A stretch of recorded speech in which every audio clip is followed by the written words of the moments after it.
Good morning, good afternoon, good evening. That is Jack. I'm Connor. This is the 45 UEFA Champions League Group G preview.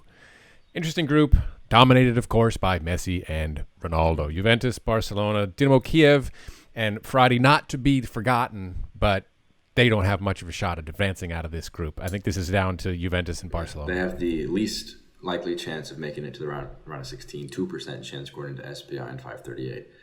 So if you want to make a lot of money, just put like $1 or $2 on them. And if they manage to surprise a lot of people, wow, look at them. Shocking the world. That would honestly be one of the biggest upsets in sports history if Messi or Ronaldo were not able to go to the Champions League knockout stage in the twilight of their career because of Fradi from Hungary. That'd be amazing.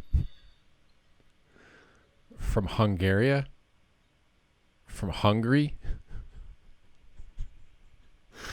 Juventus.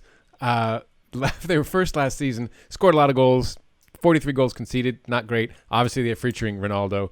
Some interesting transfer business, both in and out. It's currently sitting fifth in Serie A, 2-2 and 0, 9 scored, 3 conceded. Yeah, and I'll just lean into the bad pronunciations. Juventus I like a lot their signing of Arthur, getting rid of Pjanic.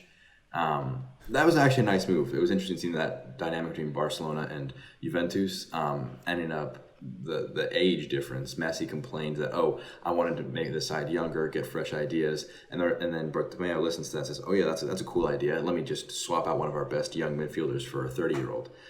Juventus on the good side of that, they have Arthur to pair with Cristiano Ronaldo, obviously one of the best players in the world.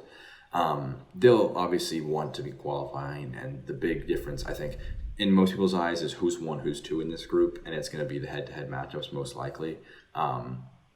And ultimately, I think that there shouldn't be much problem for the good old Juventus. Next up, Barca. Obviously, this is the Messi story.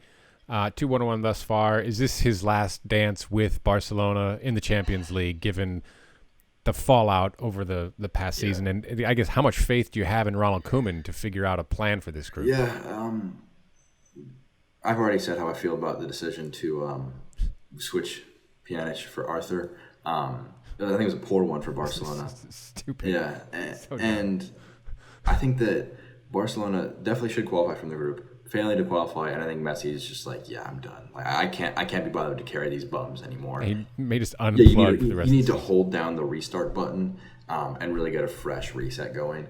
93% to qualify from the group. They are one of the favorites actually to win the whole tournament at 9%.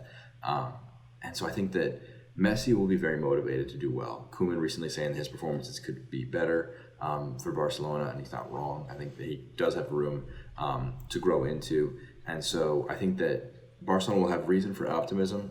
Still early days of Koeman's reign, so no reason to be too down in the dumps just yet before Messi's potential departure with the last year of his contract impending. Dinamo Kiev. They've lost a little of their shine over the last 20 years to Shakhtar. They've remained competitive in Europe. Last time they were in the Champions League was 16 and 17. They've lost in the round of 16 twice in Europa, and third place finish in their group last year. You feel for them because in any other group they might have a shot at getting out. No, not this. Yeah, Barcelona, Juventus, I think are just a class above. They have better payrolls, better talent, better infrastructure.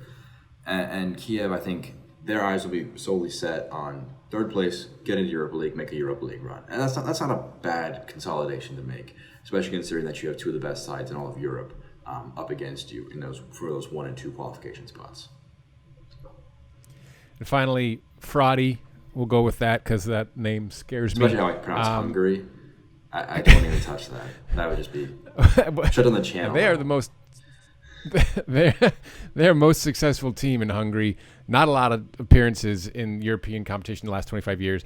Their last appearance was in the Europa League last year. They finished third behind Espanyol and Ludogorets. They had to go through the qualification this year against Djurgården, Dinamo Zagreb, who was in the Champions League last year, and Molde to reach the Champions League for the first time in 25 years. So if you felt bad for Kiev, you really feel bad for Fradi. They're the Slavia Praha this year. Yeah, it is a case of, hey, we're here. I don't know how well we're going to do, though. It's just... oh, crap. I think they're... Again, it would be a miraculous story if they could do it, but I think Molde would be surprised if they managed to do that. I Get a point. I think Over under half a point. that was our over under. I think it might be a little harsh. I think maybe they might grab a point, but hey, go for that Europa League spot. Go for third place. Try and knock out Kiev in those head-to-heads, and maybe get a result at the Camp Nou, and it's done the world. We don't see it happening. We've both got this going chalk, Juventus and Barca at the top, followed by Kiev and Fradi. Yeah, pretty. Not much else to add. Pretty straightforward. You know what? Maybe we'll look like idiots because we're so just brushing them aside. But look, not much to suggest that anything except for the expected is going to happen here. Yeah, when you got two heavyweights like that, it's hard to give anybody else. There's not enough oxygen in the room, so to speak. Well, that'll do it for us for our look at Group G for the UEFA Champions League upcoming group stage matches.